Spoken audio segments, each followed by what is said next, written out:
إن الحمد لله نحمده ونستعينه ونستغفره ونعوذ بالله من شرور أنفسنا ومن سيئات أعمالنا من يهده الله فلا مضل له ومن يضلله فلا هادي له وأشهد أن لا إله إلا الله وحده لا شريك له وأشهد أن محمدا عبده ورسوله أما بعد فإن خير الحديث كتاب الله وخير الهدي هدي محمد صلى الله عليه وسلم وشر الأمور محدثاتها وكل محدثة بدعة وكل بدعة ضلالة وكل ضلالة في النار.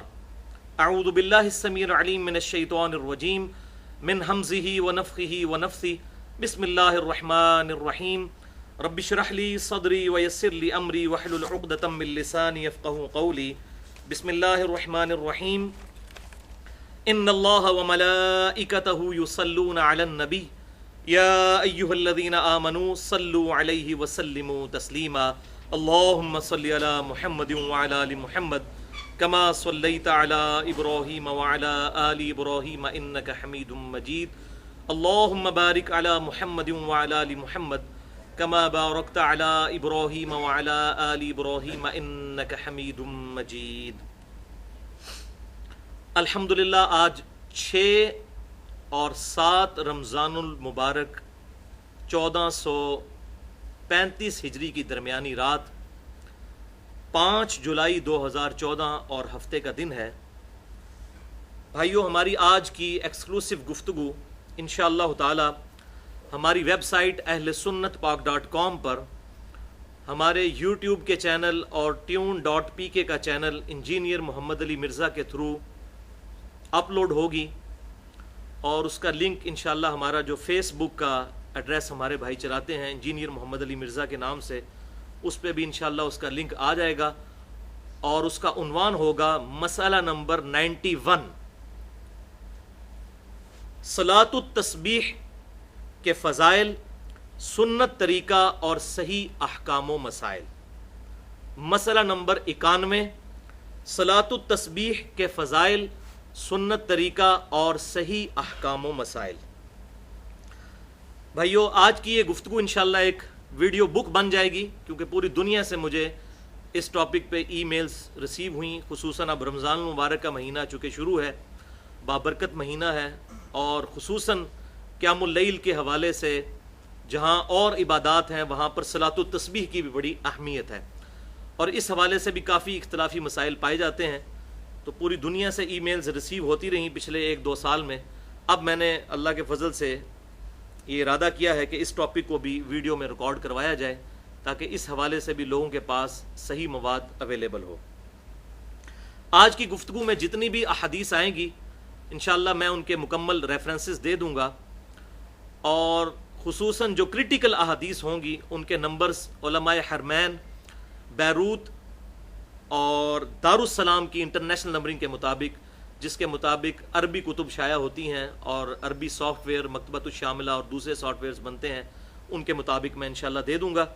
اس کے باوجود اگر کسی کی کوئی کیوری ہو تو لیکچر کے اینڈ پہ مجھ سے سوال کر سکتا ہے، یا بعد میں بھی. میرا ای میل ایڈریس ہے mirza_95@yahoo.com. اب اس تمہیدی گفتگو کے بعد انشاءاللہ ہم آج کی گفتگو کی طرف بڑھتے ہیں. بھائیو، صلاۃ التسبیح 4 رکعت پر مشتمل ایک نفلی نماز ہے، جس میں اللہ تعالیٰ کے پسندیدہ 4 کلمات ایک انٹلیکچول ترتیب کے ساتھ 4 رکعتوں میں پڑھے جاتے ہیں، کل 300 مرتبہ، ہر رکعت میں 75 مرتبہ 75 دفعہ. اور وہ کلمات قرآن حکیم میں متعدد جگہ پر استعمال ہوئے، اور اللہ تعالیٰ نے ان کو مختلف انداز سے اس کتاب میں نازل فرمایا. اللہ تعالیٰ کے محبوب ترین کلمات ہیں. پہلا کلمہ ہے سبحان اللہ، یعنی اللہ پاک ہے ہر عیب سے. دوسرا کلمہ ہے الحمدللہ، تمام تعریفیں اللہ کے لیے ہیں. تیسرا کلمہ ہے لا الہ الا اللہ، نہیں ہے کوئی معبود سوائے اس اللہ کے. اور چوتھا کلمہ ہے اللہ اکبر، تمام بڑائی اللہ تعالیٰ کے لیے ہے. یہ 4 کلمات ہیں جن کو پڑھا جاتا ہے، اور اس کو اکٹھا کرنے کے لیے اس میں واو یعنی اور، جس کو ہم اردو میں اور انگلش میں اینڈ کہتے ہیں، وہ لگ جاتا ہے، یعنی سبحان اللہ والحمد للہ ولا الہ الا اللہ واللہ اکبر، یہاں تک یہ 4 کلمات۔ اب ان کلمات کی فضیلت احادیث کے اندر بہت زیادہ آئی ہے، لیکن جنت کے 8 دروازوں کی نسبت سے میں نے کل 8 احادیث چوز کی ہیں تاکہ صلاۃ و تسبیح کا شوق ہمارے دل میں پیدا ہو، ان کلمات کے حوالے سے ہمارے دل میں اللہ تعالیٰ کے لیے پیشن جو ہے وہ تازہ ہو۔ تو یہ 8 احادیث انشاءاللہ میں شروع میں بیان کروں گا، اور جلدی جلدی ان کو کور کر لیں گے تاکہ پھر ہم صلاۃ و تسبیح کا طریقہ اور اس کے احکام و مسائل بھی ڈسکس کریں۔ پہلی حدیث بھائیو صحیح بخاری اور صحیح مسلم کی متفق علیہ حدیث ہے، مشہور ترین حدیث، جسے تسبیحات فاطمہ رضی اللہ تعالی عنہا والی حدیث بھی کہا جاتا ہے، جو اہل سنت اور اہل تشیع کے درمیان کامن ہے، پوری امت کا اجماع ہے ان تسبیحات کے اوپر۔ اور یہ حدیث بخاری اور مسلم دونوں میں موجود ہے۔ صحیح بخاری میں انٹرنیشنل نمبرنگ کے مطابق 6318 اور 5362، اور صحیح مسلم میں 6917، اور یہی وہ حدیث ہے جس کا جو ترک صحیح بخاری میں 6318 ہے، اس موقع پر امام بخاری رحمۃ اللہ علیہ نے سیدنا علی رضی اللہ تعالیٰ عنہ اور سیدہ فاطمہ رضی اللہ تعالیٰ عنہا کے ساتھ علیہ السلام کا لفظ استعمال کیا ہے۔ یہ وہ حدیث ہے 6318 صحیح بخاری، اسی حدیث کے کانٹیکسٹ میں۔ بلکہ امام بخاری رحمۃ اللہ علیہ نے جو فضائل فاطمہ پر باب باندھا ہے، اس میں بھی انہوں نے فاطمہ کے ساتھ علیہ السلام لکھا ہے۔ بیسیکلی امام بخاری رحمۃ اللہ علیہ نے ان ناسبیوں کا رد کیا جو سیدنا علی رضی اللہ تعالیٰ عنہ کے فضائل سے چڑ کھاتے تھے، اور اہل سنت کا موقف بیان کیا کہ یہ کوئی رافضیت نہیں ہے ائمہ اہل بیت کے ساتھ علیہ السلام کا لفظ استعمال کرنا۔ اس کے علاوہ امام بخاری رحمۃ اللہ علیہ نے انٹرنیشنل نمبرنگ کے مطابق 3748 نمبر حدیث صحیح بخاری میں فضائل حسین والے چیپٹر میں جو آئی، جس میں وہ الفاظ آتے ہیں کہ جب حسین علیہ السلام کا سر مبارک عبید اللہ ابن زیاد کے سامنے لا کر رکھا گیا اور وہ چھڑیاں مارنے لگا، یہ حدیث جب امام بخاری لے کر آئے تو سیدنا حسین کے ساتھ علیہ السلام کا لفظ انہوں نے استعمال کیا۔ اور خالی امام بخاری کا یہ موقف نہیں، سنن ابی داؤد کے اندر 4646 نمبر حدیث اور جامعہ ترمذی میں 2226 نمبر حدیث میں دونوں ائمہ نے سیدنا علی کے ساتھ علیہ السلام کا لفظ استعمال کیا ہے۔ ہم نماز میں بھی اپنے اوپر سلام پڑھتے ہیں، السلام علینا وعلی عباد اللہ الصالحین، ہم پر بھی سلام ہو، تمام نیک بندوں پر سلام ہو۔ لہٰذا یہ کوئی اختلافی مسئلہ نہیں ہے، یہ صرف شیعہ سنی ٹسل کی وجہ سے اس کو اختلافی بنا دیا گیا کہ انبیاء کے ساتھ صرف لگ سکتا ہے، تمام کے ساتھ لگ سکتا ہے۔ کئی صحابہ کرام علیہم رضوان کے ساتھ محدثین نے علیہ السلام کا لفظ استعمال کیا، اور نماز میں بھی ہم کہتے ہیں السلام علینا وعلی عباد اللہ الصالحین۔ تو عباد اللہ صالحین میں صرف انبیاء شامل نہیں ہیں، بلکہ صحابہ کرام علیہم رضوان اور اہل بیت اور اللہ کے نیک بندے سارے شامل ہیں۔ بہرحال یہ تسبیحات فاطمہ والی حدیث صحیح بخاری اور صحیح مسلم، نمبر میں بتا چکا۔ سیدنا علی رضی اللہ تعالیٰ عنہ کہتے ہیں کہ سیدہ فاطمہ رضی اللہ تعالیٰ عنہا وہ گھر کے کام کاج خود کیا کرتی تھیں، اس کی وجہ سے چکی چلانے کی وجہ سے ان کے ہاتھوں پہ نشان پڑ گئے تھے، مشکیزہ اٹھانے کی وجہ سے سینے پہ نشان پڑ گئے تھے۔ وہ اپنی شکایت لے کے اپنے ابا جان یعنی امام کائنات صلی اللہ علیہ وسلم کی خدمت میں حاضر ہوئیں۔ ان کو کہیں سے پتہ چلا تھا آپ صلی اللہ علیہ وسلم کے پاس کچھ غلام آئے ہیں، تو انہوں نے عرض کی کہ میں آپ صلی اللہ علیہ وسلم سے جا کر انہوں نے ارادہ کیا کہ میں یہ غلام ڈیمانڈ کروں، لیکن شرمندگی کی وجہ سے بات نہ کر سکیں، واپس آ گئیں، اور سیدہ عائشہ رضی اللہ تعالیٰ عنہ اپنی والدہ کو، اپنی ماں کو انہوں نے یہ بات بتائی اور گھر واپس آ گئیں۔ آپ صلی اللہ علیہ وسلم کو سیدہ عائشہ نے یہ بات بتائی تو آپ صلی اللہ علیہ وسلم خود سیدہ فاطمہ کے گھر تشریف لے گئے۔ اب مزے کی بات سنیں، سیدنا علی کہتے ہیں کہ وہ رات کا وقت تھا، میں اور فاطمہ بسترے میں جا چکے تھے، ایک بسترے میں ایک چادر میں۔ آپ صلی اللہ علیہ وسلم تشریف لے آئے تو ہم باہر نکلنے لگے تو آپ صلی اللہ علیہ وسلم نے ہمیں کہا کہ تم اسی حالت میں رہو۔ پھر آپ صلی اللہ علیہ وسلم اپنی بیٹی اور داماد کی دل جوئی کے لیے اسی ایک چادر میں خود داخل ہو گئے۔ اللہ اکبر۔ اور سیدنا علی کہتے ہیں کہ آپ صلی اللہ علیہ وسلم دوسری طرف سے ایسے داخل ہوئے کہ آپ کے مبارک قدموں کی ٹھنڈک ہم نے اپنے سینے پر محسوس کی۔ کیسا خوش نصیب خاندان کہ امام کائنات صلی اللہ علیہ وسلم اس بسترے میں خود داخل ہو گئے، اور جب یہ دل جوئی کی اور پھر کہا سیدنا علی سے مخاطب ہو کر اور سیدہ فاطمہ سے کہ بیٹا تم لوگ غلام مجھ سے مانگنے کے لیے آئے ہو، میں تمہیں اس سے بھی ایک بہتر چیز نہ عطا کر دوں؟ تو وہ تو سمعنا و اطعنا والے لوگ تھے، انہوں نے کہا عطا کیجئے۔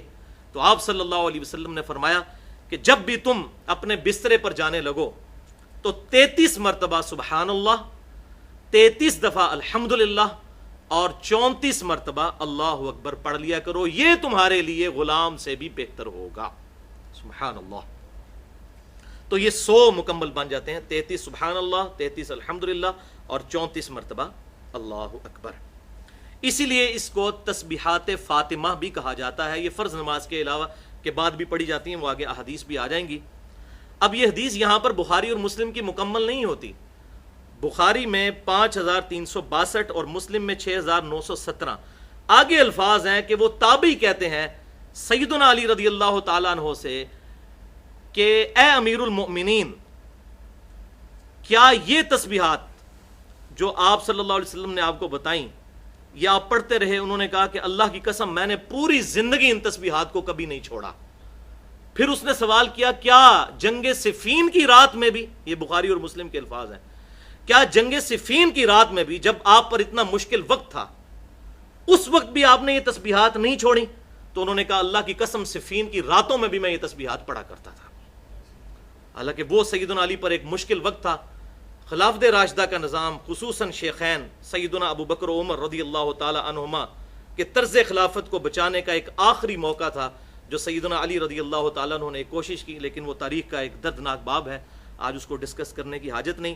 البتہ چونکہ یہ الفاظ بخاری مسلم میں موجود تھے، اس تابعی نے پوچھا کہ صفین کی راتوں میں بھی آپ نے یہ تسبیحات پڑھی؟ انہوں نے کہا ہاں، ان راتوں میں بھی میں نے ان تسبیحات کو نہیں چھوڑا۔ واقعی جو آپ صلی اللہ علیہ وسلم نے خود ان کے بسترے میں تشریف لے جا کر ان کو تعلیم فرمائی ہو تو استقامت تو خود بخود نصیب ہو جاتی ہے الحمدللہ۔ دوسری حدیث بھی صحیح بخاری اور مسلم کی متفق علیہ حدیث ہے، بخاری میں 843، مسلم میں 1347۔ کچھ غریب صحابہ آپ صلی اللہ علیہ وسلم کی خدمت میں حاضر ہوئے اور عرض کیا اے اللہ کے رسول صلی اللہ علیہ وسلم، جہاں تک نماز اور روزوں کا تعلق ہے تو جو امیر صحابہ ہیں اور ہم برابر برابر چلتے ہیں، لیکن جہاں پر اللہ کی راہ میں خرچ کرنے کی باری آتی ہے تو امیر صحابہ ہم سے سبقت لے جاتے ہیں، ہم اللہ کی راہ میں اتنا صدقہ خیرات کر نہیں سکتے، تو ہم کیا کریں؟ اب دیکھیں وہ شکایت بھی کیا لے کے گئے ہیں، ٹینشن کس چیز کی ہے؟ دولت کی ٹینشن نہیں ہے، ٹینشن اس چیز کی ہے کہ امیر لوگ صدقہ خیرات کر کے ثواب میں ہم سے آگے نہ نکل جائیں۔ تو آپ صلی اللہ علیہ وسلم نے فرمایا کہ میں تمہیں ایک ایسا وظیفہ بتاتا ہوں، اگر وہ تم کر لو گے تو یہ کمپنسیشن جو صدقہ اور خیرات کی ہے یہ اللہ تعالیٰ فرما دے گا اور تم ان کے برابر ہو جاؤ گے، اور وہ یہ ہے کہ ہر فرض نماز کے بعد 33 دفعہ سبحان اللہ، 33 دفعہ الحمدللہ اور 33 مرتبہ اللہ اکبر پڑھ لیا کرو۔ اس میں یہ 33 دفعہ کا ذکر ہے، اور صحیح بخاری کے ایک اور ترک میں ہے کہ 10 دفعہ سبحان اللہ، 10 دفعہ الحمدللہ، 10 دفعہ اللہ اکبر فرض نماز کے بعد پڑھ لیا کرو۔ اور صحیح مسلم میں آگے الفاظ یہ ہیں کہ کچھ صحابہ نے پھر عرض کیا اللہ کے رسول صلی اللہ علیہ وسلم، وظیفہ تو تسی سانو 10 دیتا سی، لیکن یہی وظیفہ اب وہ امیر صحابہ بھی کرنا شروع ہو گئے ہیں، ہم نے غریبوں نے اپنے لیے لیا تھا، وہ امیر بھی کرنا شروع ہو گئے ہیں، پھر وہ آگے نکل گئے ہیں۔ تو آپ صلی اللہ علیہ وسلم نے فرمایا ذالک فضل اللہ یؤتی من یشاء، بھئی یہ تو اللہ کا فضل ہے جسے عطا کرتے ہیں۔ اب اللہ تعالیٰ کے فضل پہ کوئی روک ٹوک نہیں ہو سکتی، یہ نہیں ہو سکتا کہ میں ان کو کہوں کہ تم یہ وظیفہ نہ کرو۔ اللہ اکبر۔ تیسری حدیث صحیح مسلم میں 1349 نمبر ہے کہ آپ صلی اللہ علیہ وسلم نے ارشاد فرمایا کہ ہر فرض نماز کے بعد یہ کلمات پڑھنے والا کبھی ناکام اور نامراد نہیں ہوگا۔ ہر فرض نماز کے بعد یہ کلمات پڑھنے والا کبھی ناکام اور نامراد نہیں ہوگا۔ 33 دفعہ سبحان اللہ، 33 دفعہ الحمدللہ اور 34 مرتبہ اللہ اکبر۔ یہاں پر 34 مرتبہ کا ذکر ہے، اور یہ وہی تسبیحات فاطمہ۔ چوتھی حدیث بھی صحیح مسلم میں 1352 نمبر حدیث ہے کہ آپ صلی اللہ علیہ وسلم نے فرمایا کہ جو شخص ہر فرض نماز کے بعد 33 دفعہ سبحان اللہ، 33 دفعہ الحمدللہ اور 33 مرتبہ اللہ اکبر پڑھ لے، یہ 99 بن جائیں گے، اور پھر 100 کا عدد پورا کرنے کے لیے ایک دفعہ پڑھ لے لا الہ الا اللہ وحدہ لا شریک لہ لہ الملک ولہ الحمد وہو علی کل شیء قدیر، تو اللہ تعالیٰ اس کے سارے گناہ معاف کر دے گا، اگرچہ سمندر کی جھاگ کے برابر ہی کیوں نہ ہو۔ لیکن یہ صغیرہ گناہ ہے، کیونکہ صحیح مسلم میں واضح حدیث موجود ہے، آپ صلی اللہ علیہ وسلم نے ارشاد فرمایا کہ اگر کبیرہ گناہوں سے بچا جائے تو ایک فرض نماز سے دوسری فرض نماز، ایک جمعے سے دوسرا جمعہ، ایک رمضان سے دوسرا رمضان، درمیان کے تمام گناہوں کا کفارہ بن جاتا ہے اگر کبیرہ گناہوں سے بچا جائے۔ تو فرض نماز چھوڑنا بھی کبیرہ گناہ ہے۔ یہ نہیں ہے کہ ایک بندے نے ایک جمعہ پڑھ لیا کہ جی اگلا جمعہ مسلم کی حدیث کے تحت پڑھ لیا پچھلے سارے گناہ معاف ہو گئے، نہیں، اگر کبیرہ سے بچا جائے۔ تو یہ جتنے فضائل آئے ہیں یہ صغیرہ کے لیے ہیں، لیکن صلاۃ و تسبیح ایک واحد ایسا وظیفہ ہے جس میں کبیرہ گناہ بھی معاف ہو جاتے ہیں، وہ آگے انشاءاللہ آ جائے گا۔ اس لیے میں نے کہا یہ بڑی اسٹانشنگ نماز ہے۔ تو 100 کا عدد پورا کرنے کے لیے لا الہ الا اللہ وحدہ لا شریک لہ، اور دوسرے مسلم کے ترک میں ہم سن چکے کہ 34 دفعہ اللہ اکبر پڑھنا ہے، اس سے بھی 100 پورا ہو جائے گا۔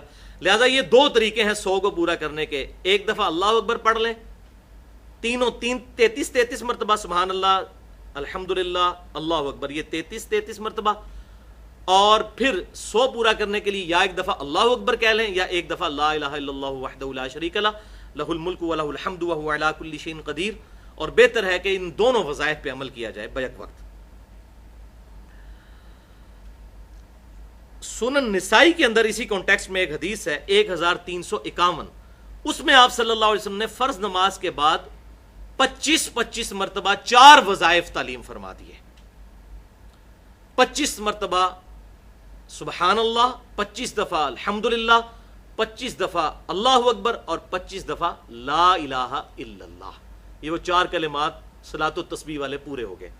اب آپ ذرا اگلی حدیث سنیں اور اپنا ایمان تازہ کریں۔ 5ویں حدیث صحیح مسلم میں انٹرنیشنل نمبرنگ کے مطابق 5601 نمبر حدیث کہ آپ صلی اللہ علیہ وسلم نے ارشاد فرمایا اللہ تعالیٰ کے نزدیک سب سے محبوب ترین کلمات 4 ہیں، سبحان اللہ والحمد للہ ولا الہ الا اللہ واللہ اکبر۔ یہ صحیح مسلم کی حدیث ہے۔ 6ٹھی حدیث بھی صحیح مسلم کی ہے 6847 کہ آپ صلی اللہ علیہ وسلم نے ارشاد فرمایا کہ یہ 4 کلمات پڑھنا مجھے ہر اس چیز کے مل جانے سے محبوب ہے جس پہ سورج طلوع ہوتا ہے، یعنی دنیا اور دنیا کے اندر جو کچھ ہے یہ مجھے مل جائے، اس سے بڑھ کر مجھے محبوب ہے کہ میں ایک دفعہ یہ 4 کلمات پڑھ لوں، سبحان اللہ والحمد للہ ولا الہ الا اللہ واللہ اکبر، الحمدللہ۔ اور 7ویں حدیث جامعہ ترمذی میں 3383 اور سنن ابن ماجہ میں 3800 نمبر حدیث کہ آپ صلی اللہ علیہ وسلم نے ارشاد فرمایا، یہ مشہور حدیث ہے، سب سے افضل ذکر ہے لا الہ الا اللہ، اور سب سے افضل بہترین دعا ہے الحمدللہ۔ اور اسی کانٹیکس میں جامعہ ترمذی میں ایک اور حدیث ہے 3517 اور 3519 کہ آپ صلی اللہ علیہ وسلم نے ارشاد فرمایا کہ سبحان اللہ آدھے میزان کو بھر دیتا ہے، اور الحمدللہ اس کو پورا میزان کو بھر دیتا ہے، اور اللہ اکبر زمین و آسمان کے درمیان جتنا فاصلہ ہے اس سب کو ثواب سے بھر دیتا ہے، اللہ اکبر۔ اور 8ویں حدیث آخری حدیث اس کانٹیکسٹ میں موسٹ اسٹانشنگ حدیث ہے وظائف کے حوالے سے۔ یہی وجہ ہے کہ یہ سارے وظائف اور خصوصاً یہ 8ویں حدیث میں نے اپنے اذکار والا کارڈ جو ہے صبح و شام کا بلو کارڈ جو ہماری ویب سائٹ اہلسنتپاک.com پہ اس کا PDF بھی رکھا ہوا ہے، اس میں نے یہ وظیفہ ڈالا ہے اور بھائیوں کو کہتا ہوں کہ یہ وظیفہ کیا کریں، کمال حدیث ہے۔ یہ حدیث جامعہ ترمذی میں انٹرنیشنل نمبرنگ کے مطابق 3471 نمبر حدیث ہے، 3471 3471، لیکن اس کا یہ طرق ترمذی میں ضعیف ہے، اس میں ضحاک بن حمزہ راوی ضعیف ہے، لیکن اسی سے ملتی جلتی ایک حدیث صحیح سند کے ساتھ سنن نسائی الکبریٰ میں انٹرنیشنل نمبرنگ کے مطابق 10680 نمبر حدیث ہے کہ سیدنا علی رضی اللہ تعالیٰ عنہ کی بڑی بہن جو تھیں سیدہ ام ہانی بنت ابی طالب رضی اللہ تعالیٰ عنہا، یہ ایک بوڑھی خاتون تھی اور آپ صلی اللہ علیہ وسلم اکثر ان کے پاس جایا کرتے تھے، آپ کی بڑی بہنوں کی طرح تھی، بہت بوڑھی خاتون تھی، بوڑھیاں تھی۔ ایک دفعہ آپ صلی اللہ علیہ وسلم وہاں گئے تو انہوں نے کہا یا رسول اللہ صلی اللہ علیہ وسلم میں اتنی بوڑھی ہو چکی ہوں، مجھے کوئی ایسا وظیفہ بتا دیں کہ میں بیٹھے بیٹھے اسے پڑھ لوں اور مجھے بہت زیادہ ثواب مل جائے. تو آپ صلی اللہ علیہ وسلم نے اس موقع پہ یہ وظیفہ بتایا. کمال وظیفہ ہے, حیران ہو جائیں گے آپ اس کی فضیلت سن کے کہ یہ اتنی زیادہ فضائل. میرا خیال ہے یہ 5 یا 7 منٹ کی تسبیحات ہیں, لیکن آپ ذرا اس کے فضائل سنیں, حیران ہو جائیں گے. سنن نسائی الکبریٰ انٹرنیشنل نمبر کے مطابق 10,680 نمبر حدیث, آپ صلی اللہ علیہ وسلم نے فرمایا کہ تم دن بھر میں 100 مرتبہ سبحان اللہ پڑھ لیا کرو. اب مجھے بتائیں دن بھر میں سبحان اللہ 100 دفعہ پڑھنے کے لیے کیا 1.5-2 منٹ چاہیے, لیکن شیطان کرنے نہیں دے گا. بخاری اور مسلم کی متفق علیہ حدیث ہے, آپ صلی اللہ علیہ وسلم نے فرمایا اللہ تعالیٰ کو سب سے بڑھ کر محبوب عمل یہ ہے کہ وہ استقامت کے ساتھ روزانہ کیا جائے, اگرچہ وہ تھوڑی مقدار میں ہو. شیطان استقامت نہیں کرنے دیتا, استقامت میں ہی قیامت ہے, اسی میں کرامت ہے. قیامت چھپی ہے اس کے اندر. 100 مرتبہ سبحان اللہ روزانہ پڑھ لیا کرو. یہ اس طرح ہوگا گویا تم نے 100 غلام اللہ کی راہ میں آزاد کر دیے, صرف 100 دفعہ سبحان اللہ پڑھ کے. ابھی جناب یہ معاملہ ختم نہیں ہوا, آگے سنیں. 100 دفعہ روزانہ الحمدللہ پڑھ لیا کرو, گویا تم نے 100 گھوڑے اللہ تعالیٰ کی راہ میں جہاد کے لیے روانہ کر دیے. یہاں بھی معاملہ ختم نہیں ہوا. 100 دفعہ روزانہ اللہ اکبر پڑھ لیا کرو, گویا کہ تم نے 100 اونٹ اللہ تعالیٰ کی راہ میں قربان کر دیے.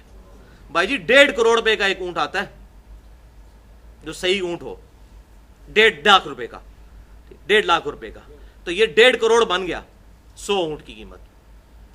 یعنی 1.5 کروڑ روپے کا صدقہ آپ صرف 2 یا 3 منٹ کے اندر حاصل کر سکتے ہیں.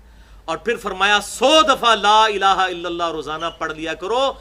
یہ ثواب اس طرح ہے گویا کہ تم نے زمین اور آسمان کے درمیان مکمل کر دیا, سارا کے سارا ثواب سے بھر دیا گیا. 100 دفعہ لا الہ الا اللہ پڑھ لو تو 100 دفعہ سبحان اللہ, 100 دفعہ الحمدللہ, 100 دفعہ اللہ اکبر, 100 دفعہ لا الہ الا اللہ. اچھا اس کی ترتیب میں بھی کوئی مسئلہ نہیں. صحیح مسلم میں ایک حدیث جو میں پہلے بیان کر چکا,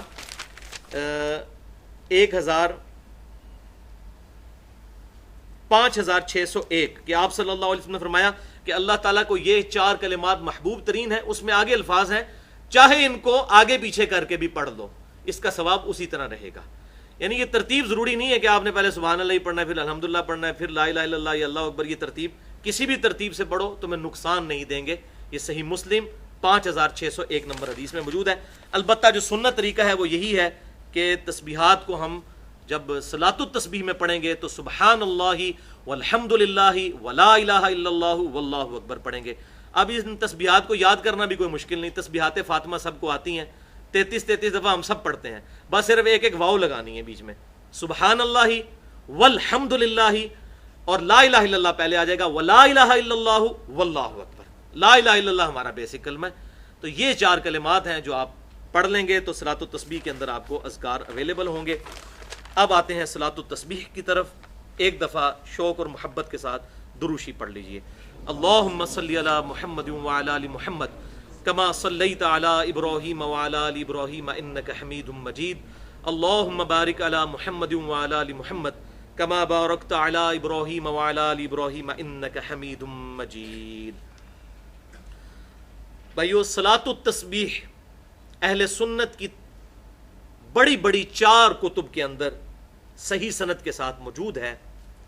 سنن نبی داؤد میں انٹرنیشنل نمبرنگ کے مطابق 1297 نمبر حدیث, جامعہ ترمذی میں 481 نمبر حدیث, سنن ابن ماجہ میں 1386 نمبر حدیث اور المستدرک للحاکم میں صحیح سند کے ساتھ 1192 نمبر حدیث. ان 4 کتابوں میں صلاۃ التسبیح کی فضیلت اور اس کا طریقہ موجود ہے.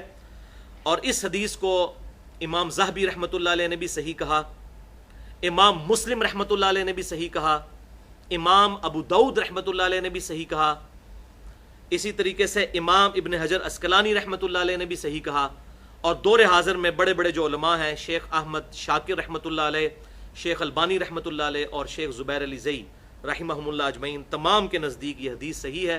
اور آپ حیران ہوں گے یہ ان چند احادیث میں سے ہے جن احادیث کے دفاع پر محدثین نے پوری پوری کتابیں لکھی ہیں, کیونکہ کچھ لوگوں کو یہ حدیث ہضم نہیں ہوئی کہ اتنی بڑی فضیلت کیسے ہو سکتی ہے ایک نماز کی.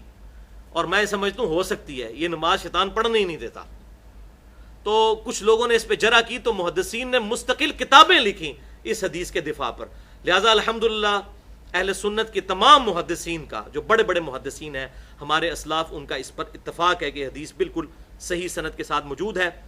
اور خصوصاً امام ابو حنیفہ رحمۃ اللہ علیہ کے جو شاگرد خاص ہیں، اور امام بخاری رحمۃ اللہ علیہ کے دادا استاد ہیں سیدنا عبداللہ ابن مبارک رحمۃ اللہ علیہ المتوفی 181 ہجری، جو بہت بڑے محدث ہیں، وہ اس حدیث جو صلاۃ و تسبیح ہے اس کے کافی وہ ڈیفینڈر ہیں، اور اس کے سارے مسائل جامعہ ترمذی میں ان سے نقل کیے گئے ہیں. امام ترمذی نے ایک واسطے سے، وہ امام ترمذی کے بھی پردادا استاد ہیں، کیونکہ امام بخاری امام ترمذی کے استاد ہیں، اور عبداللہ ابن مبارک امام بخاری رحمۃ اللہ علیہ کے دادا استاد ہیں. بخاری اور مسلم میں ان سے احادیث ہیں.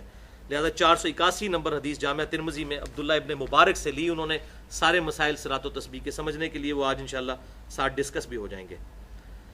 بھائیو، امام کائنات سید الاولین والآخرین شفیع المذنبین رحمۃ للعالمین سیدنا و مولانا امام اعظم محمد رسول اللہ صلی اللہ علیہ وسلم نے اپنے چچا عباس ابن عبد المطلب رضی اللہ تعالی عنہ کو مخاطب کر کر ارشاد فرمایا.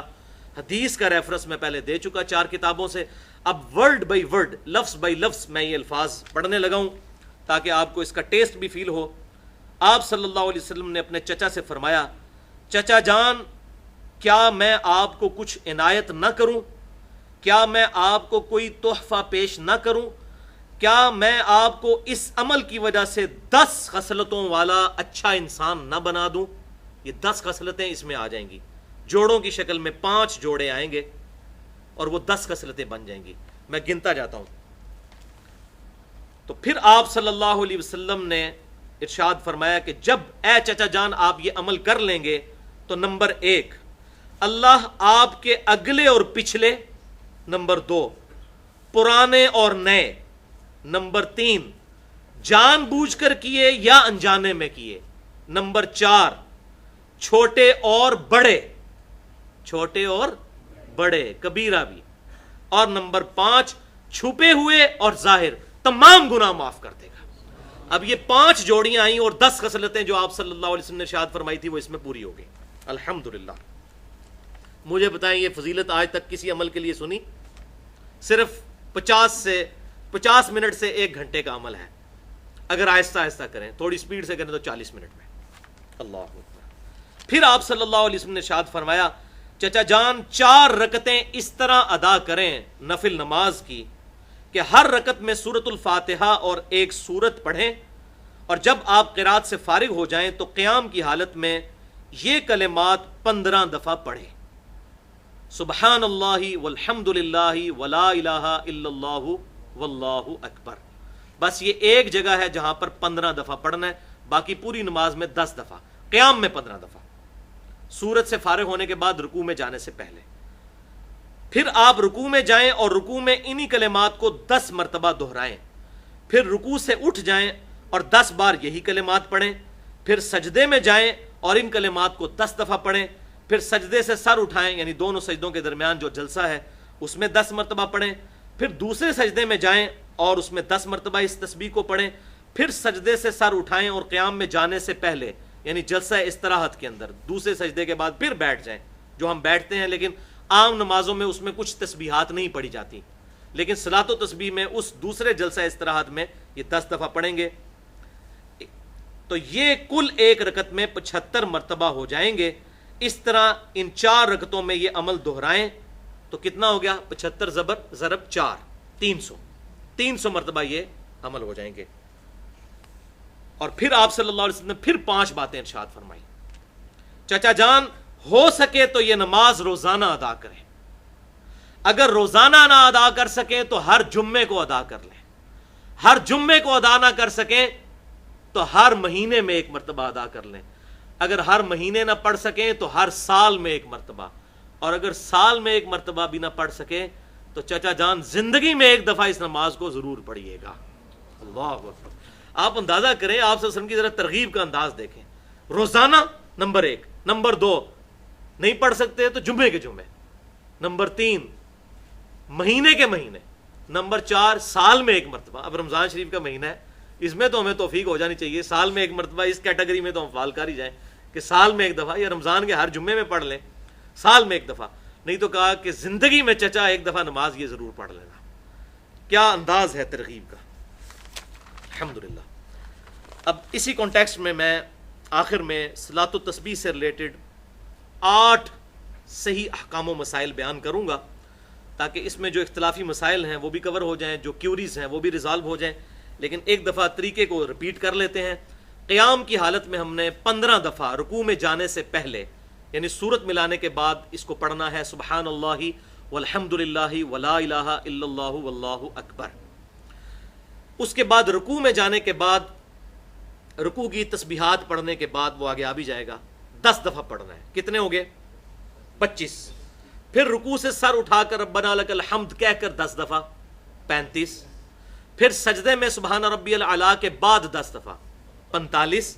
پھر 2 سجدوں کے درمیان ربی اغفر لی پڑھنے کے بعد 10 دفعہ، 55۔ پھر دوسرے سجدے میں سبحان ربی الاعلیٰ کے بعد 10 دفعہ، 65۔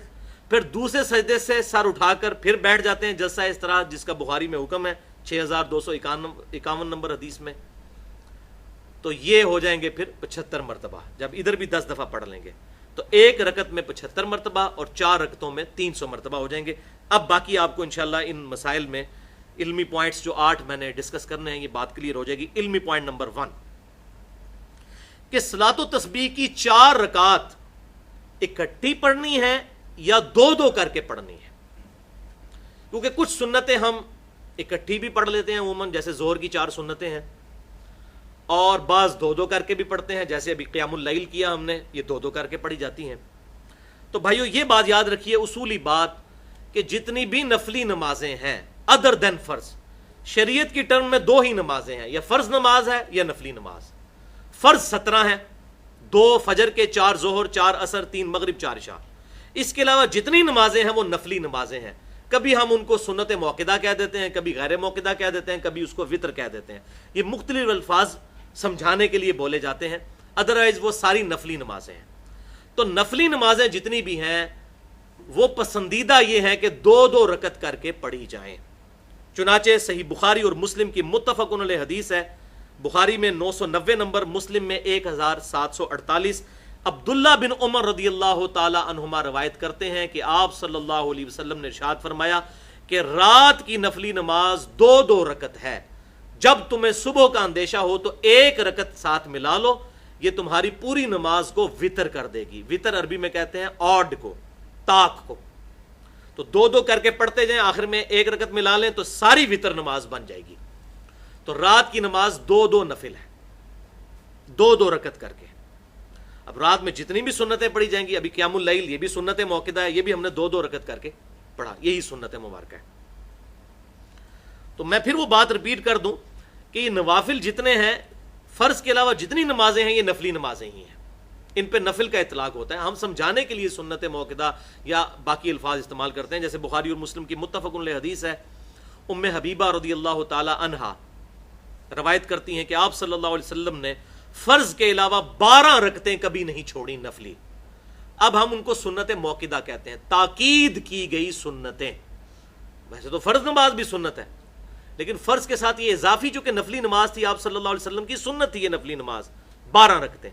پھر ام حبیبہ رضی اللہ تعالیٰ عنہا نے، بخاری اور مسلم کے الفاظ ہیں، وہ 12 رکعتیں گن کے بھی بتائیں، سیدہ عائشہ نے بھی بتائیں کہ 2 فجر سے پہلے، 4 ظہر سے پہلے، 2 ظہر کے بعد، 2 مغرب کے بعد، 2 عشاء کے بعد، جو سنت موقدہ ہے۔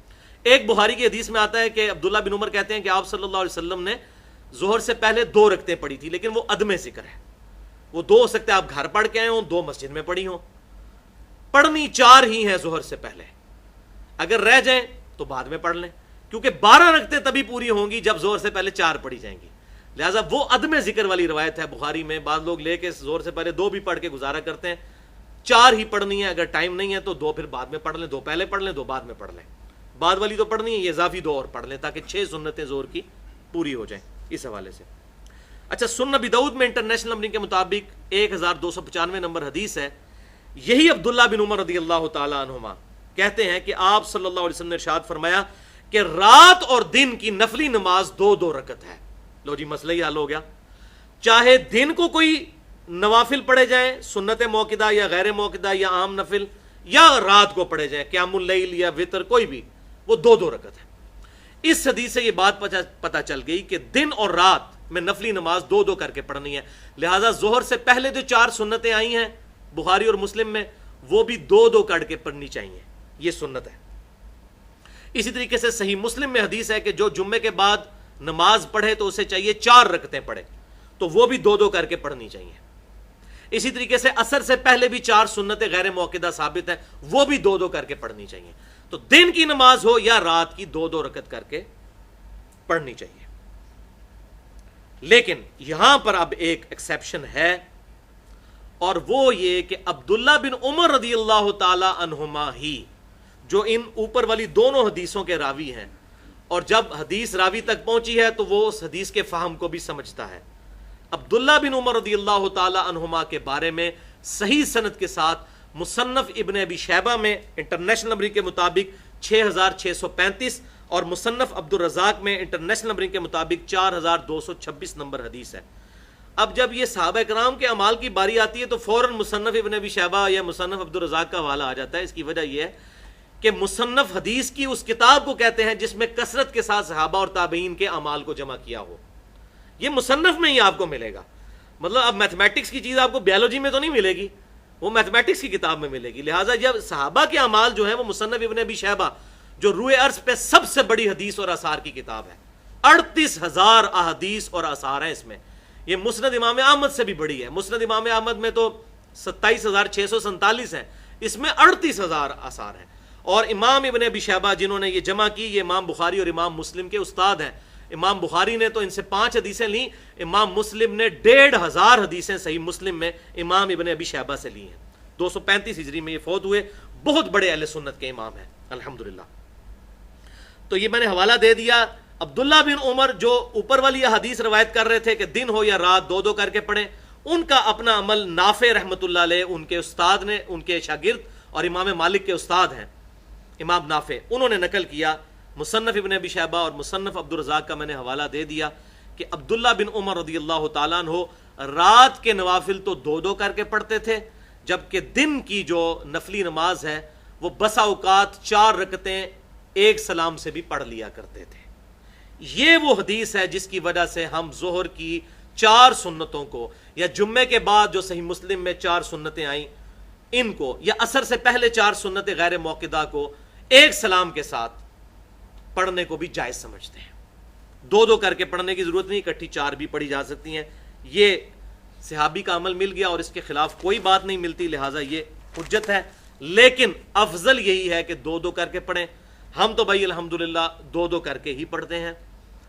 اور اس کا ایک اور فائدہ بھی ہے، آپ ظہر کی نماز کے لیے آئے تو دیکھا کہ 3 یا 4 منٹ رہ گئے ہیں، اب 4 اگر ایک سلام سے پڑھیں گے تو ہو سکتا ہے وہ اقامت ہو جائے، تو بہتر ہے کہ 2 پڑھ لیں، اور یہ جو 2 چھوٹ گئیں ان کو بعد والی ظہر کی 2 سنتیں پڑھنے کے بعد یہ 2 ادا کر لیں، 6 سنتیں ظہر کی پوری ہو جائیں۔ یہ کتنا فائدہ ہے، ٹائم تھوڑا ہو تو 4 آپ نیت ہی نہیں کریں گے تو 2 پڑھ لیں، 2 کا ٹائم ہے 2 پڑھ لیں، اور یہ جو 2 چھوٹ گئیں ان کو ظہر کے بعد والی 2 کے بعد یہ 2 سنتیں ادا کر لیں۔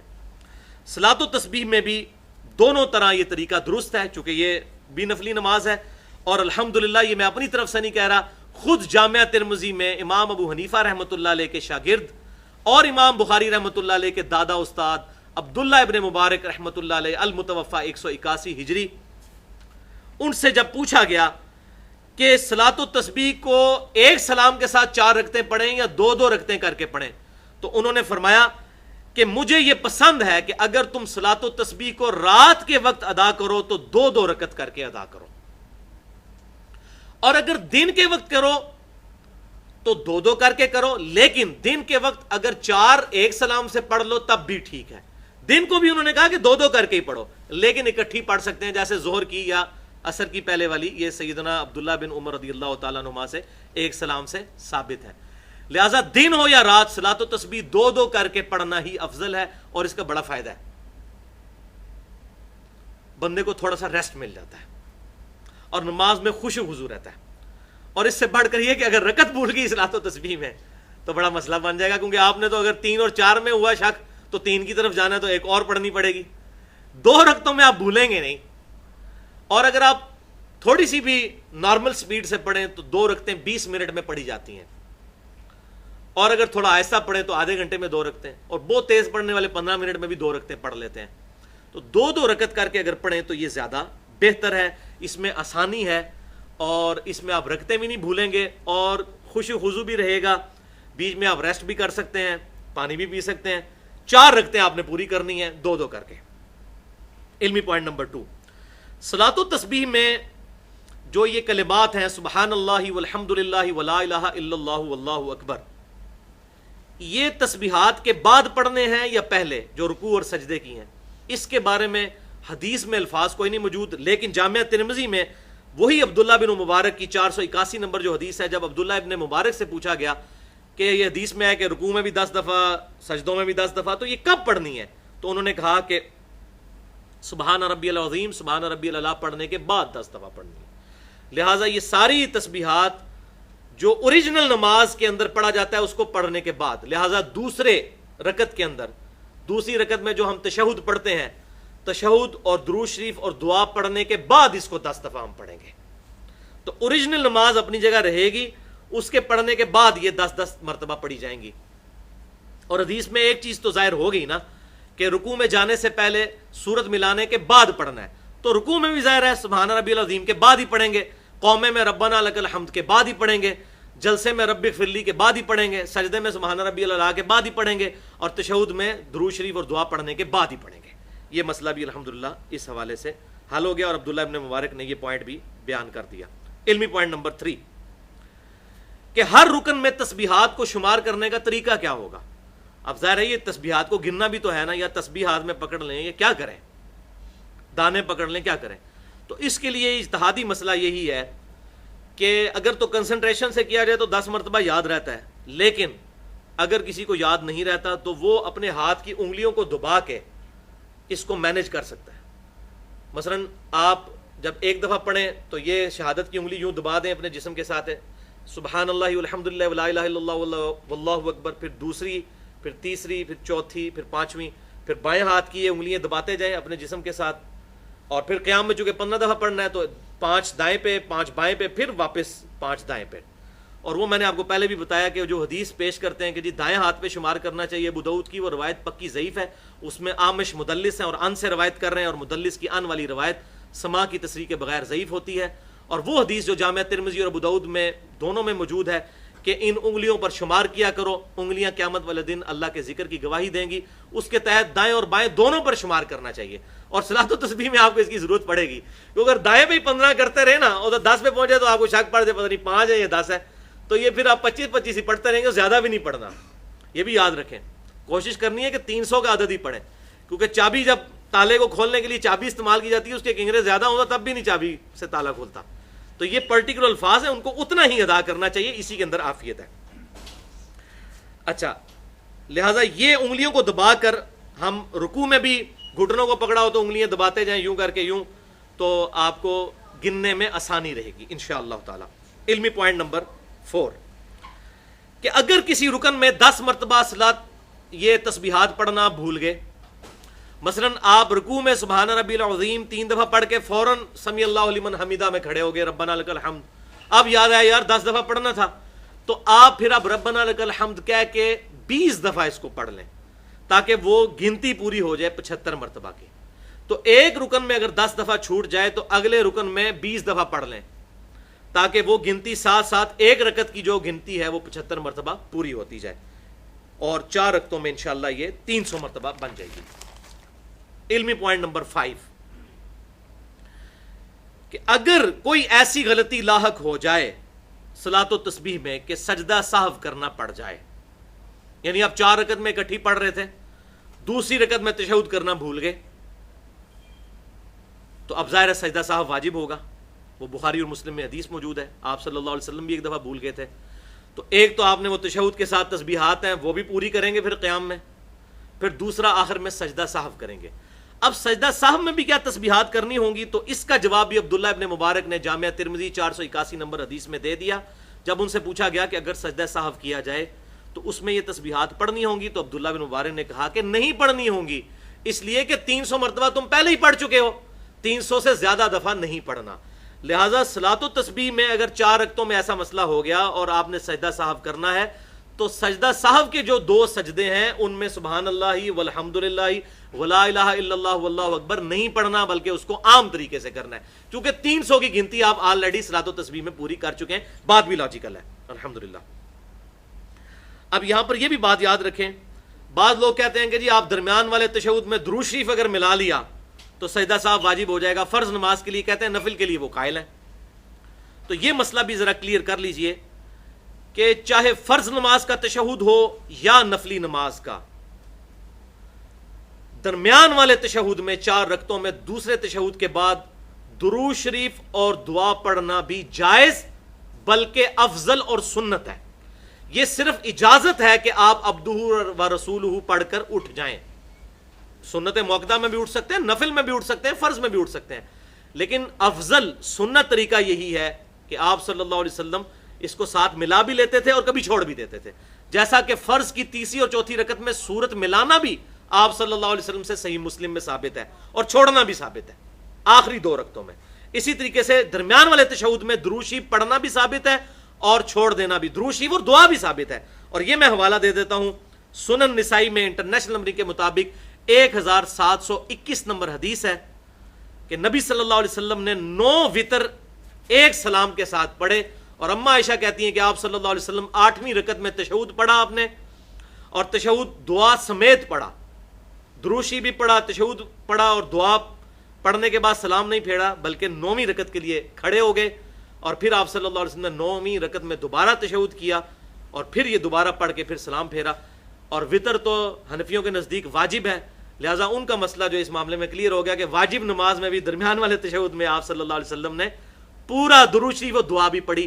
لہٰذا یہ جو مسئلہ مشہور کیا ہوا ہے کہ جس نے درود شریف پڑھ لیا، دوسری رکعت میں درود شریف تھوڑا سا بھی ملا لیا اللہم صلی علی محمد تک، تو اس پہ سجدہ صاحب واجب ہو گیا، اور پھر آگے سے لاجک دیتے ہیں، ایک جھوٹا خواب بیان کرتے ہیں امام حنیفہ رحمۃ اللہ علیہ کی طرف منسوب کر کے کہ آپ صلی اللہ علیہ وسلم کی خواب میں زیارت ہوئی امام حنیفہ کو، انہوں نے کہا کہ تو نے درود شریف پڑھنے والے پہ سجدہ صاحب کیوں لگا دیا؟ تو انہوں نے کہا یا رسول اللہ صلی اللہ علیہ وسلم، میں نے درود شریف جو غافل ہو کر پڑھتا ہے اس پر صاحب لگایا ہے۔ تو آپ صلی اللہ علیہ وسلم بڑے خوش ہوئے۔ یہ بالکل جھوٹا خواب ہے، کوئی ایسی بات نہیں ہے، کیونکہ فقہ حنفی کا مسئلہ ہے کہ جس چیز سے سجدہ صاحب واجب ہوتا ہے اگر وہ بھول کر کی جائے تو سجدہ صاحب واجب ہے، اور اگر جان بوجھ کر کی جائے تو نماز ہی ختم ہو جائے گی۔ تو فقہ حنفی کے مطابق اگر کوئی شخص تشہد میں درود شریف ملا لے اس کی نماز واجب الاعادہ مکروہ تحریمی ہے۔ لہذا یہ جو نبی صلی اللہ علیہ وسلم کو جواب امام حنیفہ کا وہ جو جھوٹا خواب بیان کیا ہے وہ تو انتہائی گستاخانہ بات ہے کہ غافل ہو کر، تو آپ صلی اللہ علیہ وسلم اس پہ خاموش ہو گئے کہ اچھا جی آپ ان سے پوچھیں اچھا غافل ہو کے کوئی درود شریف پڑھ لے اس پہ تو صاف ہے، جو جان بوجھ کے پڑھ لے تو کہیں گے نماز ہی نہیں ہوتی۔ یہ نہیں مسئلہ پورا نہیں بتاتے، یہ پورا خواب وہ فراڈ بن جانا تھا نا اگر یہ پورا مسئلہ بتا دیتے کہ اچھا آپ کہہ رہے ہیں جی وہ غافل ہو کر جو پڑھتا ہے درود شریف تو محبت کی بات ہے، درود شریف غافل ہو کر نہیں پڑھنا چاہیے، اس لیے ہم صاحب بتاتے ہیں اچھا جی جان بوجھ کے پڑھ لیں۔ تو بھائی فقہ حنفی کا مسئلہ ہے جن کاموں سے صاحب واجب ہوتا ہے وہ جان بوجھ کر کیے جائیں تو نماز ہی ختم، مکروہ تحریمی واجب الاعادہ ہو جاتی ہے۔ تو ان کے نزدیک دوسری رکعت میں اگر کوئی درود شریف ملا لے تو نماز اس کی ختم، اور حدیث کے مطابق سنن نسائی 1721 کہ آپ صلی اللہ علیہ وسلم کی یہ سنت ہے، صرف آپشن ہے کہ چھوڑ سکتے ہیں، اور چھوڑنے کی آپشن اس کی حدیث بھی مسند امام احمد میں انٹرنیشنل نمبرنگ کے مطابق 4382 نمبر موجود ہے کہ عبداللہ ابن مسعود رضی اللہ تعالیٰ عنہ نے کچھ لوگوں کو نماز سکھائی، پھر ان میں انہوں نے سکھایا کہ اگر تم 4 رکعتوں والی نماز میں دوسری رکعت میں ہو تو پھر عبدہ و رسولہ پڑھ کر کھڑے بھی ہو سکتے ہو۔ تو اس حدیث کے تحت ہم دوسری رکعت میں عبدہ و رسولہ کے بعد درود شریف نہ بھی پڑھے تو نماز ہو جائے گی، لیکن اگر وہ پڑھتا ہے اور ساتھ دعا بھی پڑھتا ہے تو یہ بہتر ہے۔ اسی طریقے سے فرض کی تیسری اور چوتھی رکعت میں اگر کوئی سورت ملا لے تو صحیح مسلم میں یہ ثابت ہے، اگر کوئی نہ ملائے تو اس میں بھی کوئی مسئلہ نہیں تیسری اور چوتھی میں فاتحہ کے بعد۔ اچھا صلاۃ التسبیح میں اب رکعتوں کی تعداد بھولنے سے بچنے کے لیے آسان طریقہ میں نے بتا دیا کہ 2 کر کے پڑھیں، یا دوسرا طریقہ یہ کہ 4 ایک سلام سے پڑھنی ہے تو پھر چاروں میں الگ الگ صورتیں یاد رکھیں، چاروں کل پڑھ لیں، پہلی میں قل یا ایھا الکافرون پڑھ لیں، دوسری میں قل هو اللہ احد، تیسری میں قل اعوذ برب الفلق، چوتھی میں قل اعوذ برب الناس۔ اس کا فائدہ یہ ہوگا کہ آپ کو ہلکا سا یاد ضرور رہے گا۔ میں آپ کو بالکل وثوق سے کہتا ہوں اگر آپ دوسری رکعت میں ہونا اور آپ نے پہلی میں قل یا ایھا الکافرون پڑھی ہوئی ہے تو وہ بھولتی نہیں ہے، کیونکہ اتنی مشکل صورت ہے کہ دوسری میں آپ کو کانوں میں ہوگا یار یہ والی تو میں پڑھ بیٹھا ہوں تو اب سورہ اخلاص پڑھوں، پھر تیسری میں آپ پہنچیں گے تو آپ کو یاد ہوگا سورہ اخلاص تو میں پڑھ چکا ہوں، قل اعوذ برب الفلق پڑھو. تو اگر چاروں کل یاد رکھ لیں، یہ افضل بھی ہیں، تو آپ یہ چاروں ایک سلام سے پڑھ سکتے ہیں. لیکن بہتر یہی ہے کہ 2 سلام سے پڑھیں، اس کا فائدہ بھی ہوگا، ایک تو ثواب بھی ہے، افضل بھی ہے، دوسرا اس میں آسانی بھی الحمدللہ اس حوالے سے ہو جائے گی. تو سجدہ صاحب کے طریقوں پہ انشاءاللہ میں اگلی دفعہ گفتگو کروں گا، ابھی میں اس کو اسکپ کر دیتا ہوں. علمی پوائنٹ نمبر 6، اور وہ ہے عبداللہ ابن مبارک رحمۃ اللہ علیہ سے جامعہ ترمذی میں 481 نمبر حدیث میں ہی صلاۃ التسبیح کا ایک اور طریقہ بھی ثابت ہے. ایک طریقہ تو ہم سن چکے، ایک اور طریقہ جو جامعہ ترمذی 481 نمبر حدیث عبداللہ ابن مبارک ہمارے سلف ہیں ان سے ثابت ہے. اس میں یہ ہے کہ قیام میں آپ 25 مرتبہ پڑھیں گے سبحان اللہ والحمد للہ ولا الہ الا اللہ واللہ اکبر، اور جو دوسرے سجدے کے بعد بیٹھتے ہیں نا، اس میں عام نمازوں کی طرح بیٹھ کر آپ اٹھ جائیں گے، اس میں کچھ نہیں پڑھیں گے، کیونکہ عام نمازوں میں بھی اس میں کچھ نہیں پڑھا جاتا جلسہ استراحت میں.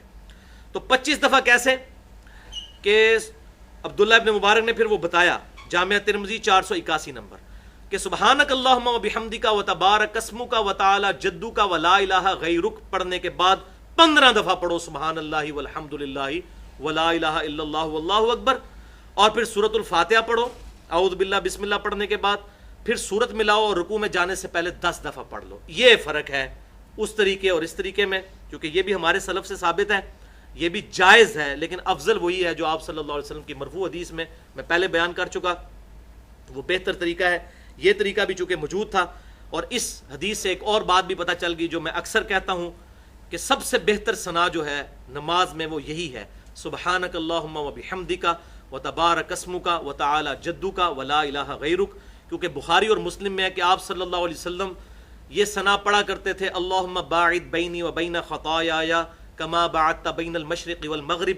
یہ والا ثنا آپ پڑھتے تھے، لیکن سنن نسائی میں انٹرنیشنل نمبرنگ کے مطابق 1137 نمبر حدیث ہے کہ آپ صلی اللہ علیہ وسلم دوسرے والا ثنا جو ہے اس کے پڑھنے کا حکم دیتے تھے. تو جو عمل اور حکم آ جائے تو پھر حکم افضل ہوتا ہے. اس میں الفاظ ہیں، وہ بڑی مشہور حدیث ہے، بخاری اور مسلم میں بھی ہے اس کا کچھ حصہ، کہ ایک صحابی ہے وہ بڑی تیزی سے نماز پڑھی، آپ صلی اللہ علیہ وسلم کو سلام کیا، آپ نے سلام کا جواب دیا، کہا دوبارہ پڑھ، تو نے نماز نہیں پڑھی، اتنی تیزی سے پڑھی. پھر چوتھی مرتبہ اسی طرح بار بار عمل ہوا، چوتھی دفعہ پھر آپ صلی اللہ علیہ وسلم نے اسے نماز کا طریقہ سکھایا اور کہا تسلی سے وضو کر، پھر قبلہ رخ کھڑے ہو کر اللہ اکبر کہہ کے نماز شروع کر. اس کا طرق جو سنن نسائی میں 1137 نمبر ہے، اس میں الفاظ ہیں کہ جب تو اللہ اکبر کہہ کے نماز شروع کر، پھر تو اللہ کی تحمید اور تمجید بیان کر. تحمید اور تمجید، یہ سبحانک اللہم و بحمدک و تبارک اسمک و تعالی جدک، تمجید بھی آ گئی اور تحمید بھی آ گئی. یہ اس والے ثنا میں ہے، یہ ثنا پڑھنا زیادہ افضل ہے. باقی کسی کو ڈیٹیل چاہیے ہو تو مسئلہ نمبر 70A اور 70B نماز کے اوپر مکمل 5 گھنٹے کی گفتگو میری ریکارڈ ہے. سیکنڈ لاسٹ پوائنٹ نمبر 7، کیا صلاۃ و تسبیح جماعت کے ساتھ پڑھی جا سکتی ہے یا نہیں؟ تو بھائیو، مطلقاً کوئی بھی نماز جماعت کے ساتھ پڑھنا جو سنت سے ثابت ہے وہ تو بالکل ٹھیک ہے. جیسے ہم نے ابھی قیام اللیل کیا، جسے عرف عام میں تراویح کہتے ہیں، تو یہ جماعت کے ساتھ نفلی نماز ہم نے پڑھی. اس کے علاوہ بھی آپ صلی اللہ علیہ وسلم سے مختلف مواقع پر نفلی نماز جماعت سے پڑھنا ثابت ہے، لیکن اعلانیہ نہ ہو. اور یہ مسئلہ میں اپنی طرف سے نہیں بتا رہا، امام احمد رضا بریلوی صاحب نے فتاوی رضویہ میں خود یہ بات لکھی ہے کہ اعلانیہ نفلی نماز کی جماعت کرنا مکروہ ہے، کیونکہ فرض کے ساتھ مماثلت ہو جائے گی اس کی، سوائے ان نفلی نمازوں کی جو آپ صلی اللہ علیہ وسلم سے خود ثابت ہے. قیام اللیل کی نماز ہوگی، جیسے یہ نفلی نماز آپ صلی اللہ علیہ وسلم سے جماعت سے ثابت ہے. مطلقاً کبھی کبھار کوئی جماعت سے نفلی نماز پڑھ لے، جائز ہے بغیر اعلان کے. مثلا ہم یہاں بیٹھے ہوئے ہیں اور میں کہتا ہوں جی 2 نفل پڑھتے ہیں، آپ میرے پیچھے نیت کر لیتے ہیں، بالکل ٹھیک ہے. بخاری اور مسلم کی متفق علیہ حدیث ہے، بخاری میں 380 اور مسلم میں 1499، اور مسلم میں باب امام نووی نے اس کے اوپر باندھا ہے نفل نماز کی جماعت کا جواز. سیدنا انس ابن مالک کہتے ہیں کہ آپ صلی اللہ علیہ وسلم کی میری خالہ نے دعوت کی، بخاری اور مسلم دونوں کا میں حوالہ دے چکا. دعوت کی تو آپ صلی اللہ علیہ وسلم ہمارے گھر تشریف لے آئے، آپ صلی اللہ علیہ وسلم نے کھانا تناول فرمایا. اس کے بعد آپ نے فرمایا میں تمہارے لیے 2 رکعتیں نہ یہاں پڑھ دوں، یعنی تمہارے گھر کی خیر و برکت کے لیے. تو ان کا یا رسول اللہ ضرور پڑھیں. تو انس ابن مالک کہتے ہیں کہ مجھے نبی صلی اللہ علیہ وسلم نے اپنے ساتھ کھڑا کر لیا دائیں طرف کیونکہ میں مرد تھا, اور میری بوڑھی خالہ حضور صلی اللہ علیہ وسلم کے پیچھے کھڑی ہو گئی کیونکہ عورتوں کی صف الگ بنتی ہے. پھر آپ صلی اللہ علیہ وسلم نے ہمیں 2 نفل پڑھائے, اور انس ابن مالک کہتے ہیں یہ فرض نماز کا وقت نہیں تھا, یہ عام وقت تھا جس میں آپ نے ہمیں 2 نفل جماعت کے ساتھ پڑھائے. اور اس میں صحیح مسلم میں باب موجود ہے نفل نماز کی جماعت کا جواز. اس حدیث کی وجہ سے کبھی کبھار اگر بغیر اعلان کے کہیں مسجد میں لوگ فجر کے بعد بیٹھے ہیں اور بیٹھے ہوئے اشراق کا وقت ہو گیا, ایک بھائی اٹھتے ہیں کہتے ہیں چلو جی 2 نفل جماعت سے پڑھ لیتے ہیں, تو پڑھ سکتے ہیں. لیکن یہ اعلان کرانا پیسے بٹورنے کے لیے, چندے اکٹھے کرنے کے لیے, اپنی پارٹی بازی کے لیے, ایک ہفتہ پہلے بڑے بڑے بینرز لگانا جو انڈیا پاکستان اور بنگلہ دیش کے کلچر میں ہے کہ جی فلاں مسجد میں فلاں دن صلاۃ و تسبیح کی جماعت کے ساتھ نماز ادا کی جائے گی.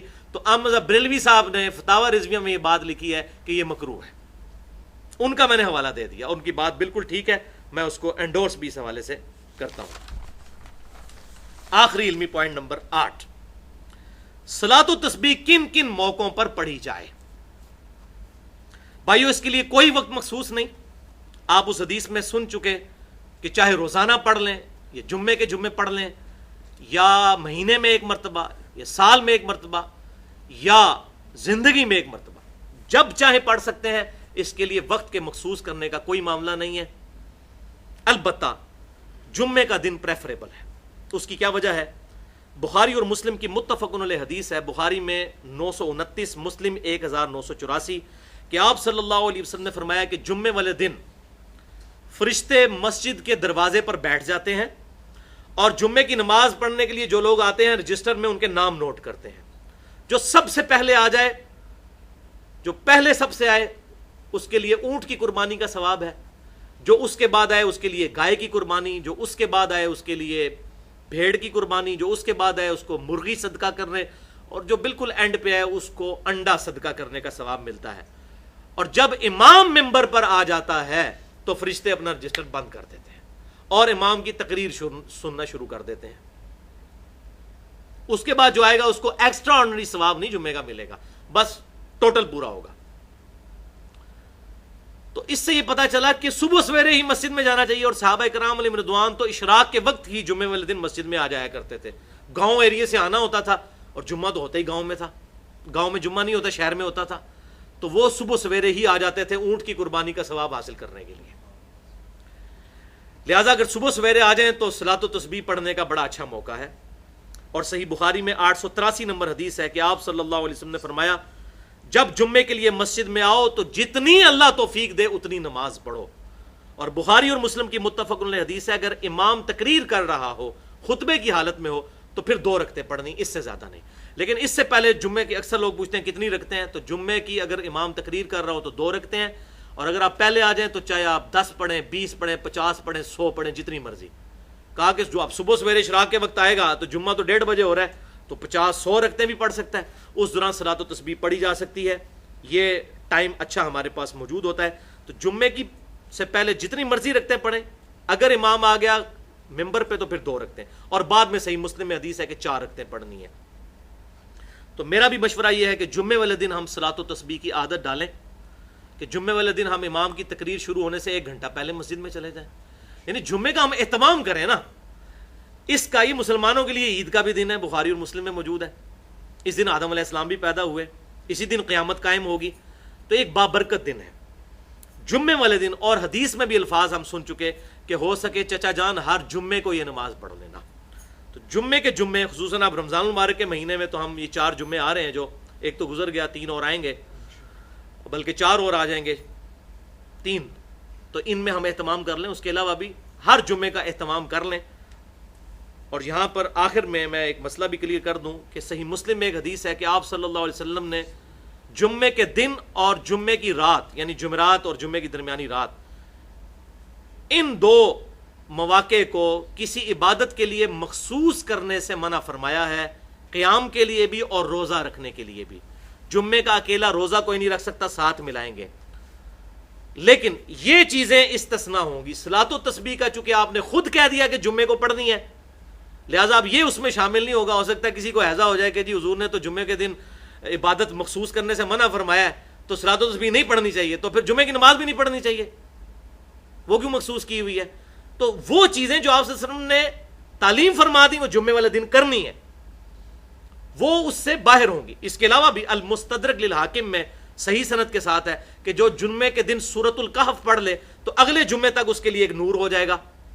اسی طریقے سے سنن ابی داؤد، سنن ابن ماجہ اور سنن نسائی میں صحیح حدیث ہے کہ جمعے کا دن مشہود دن ہے، اس دن تم مجھ پر درود پڑھو، تمہارا درود میرے پر پیش کیا جائے گا۔ تو درود شریف پڑھنے کے لیے بھی جمعے کا دن مخصوص۔ اس کے علاوہ بھی جمعے کے کئی ایک اور وظائف صحیح سند کے ساتھ آئے ہیں، ان میں سے ایک صلاۃ و تسبیح بھی ہے کہ چچا ہو سکے تو ہر جمعے کو پڑھ۔ تو لہٰذا اس حوالے سے جمعے والے دن اس کو مخصوص کرنا اس حدیث کے خلاف نہیں ہوگا، یہ بالکل الاؤڈ ہے۔ باقی کسی کو ڈیٹیل چاہیے ہو تو شیخ زبیر علی زئی رحمہ اللہ نے اپنے جو فتاوی ہیں، فتاوی علمیہ، اس کی جلد 1 میں صلاۃ و تسبیح پر جتنے اس قسم کے اعتراضات کیے جاتے ہیں وہ انہوں نے ان کے تسلی بخش ٹیکنیکل اسماء و رجال کے حوالے سے جواب دیے ہیں۔ میں نے جتنی گفتگو کی اتنی تو انہوں نے ڈیٹیل سے نہیں کی ہے، اس میں سے 20% انہوں نے کی ہوئی ہے اور کچھ اور چیزیں کی ہوئی ہیں۔ تو وہ ٹیکنیکلی اگر کسی نے گفتگو پڑھنی ہو تو وہ پڑھ سکتا ہے۔ اللہ تعالیٰ سے دعا ہے جو حق بات میں نے کہی اللہ تعالیٰ ہمارے دلوں میں راسخ فرمائے، اگر جذبات میں میرے منہ سے کوئی غلط بات نکل گئی تو اللہ تعالیٰ ہمارے دلوں سے معاف کر دے، ہمیں کتاب و سنت کی تعلیمات پر عمل کر کے دوسرے بھائیوں تک پہنچانے کی توفیق عطا فرمائے۔ سبحانک اللہم و بحمدک، اشہد ان لا الہ الا انت، استغفرک و اتوب الیک، وما علینا الا البلاغ المبین۔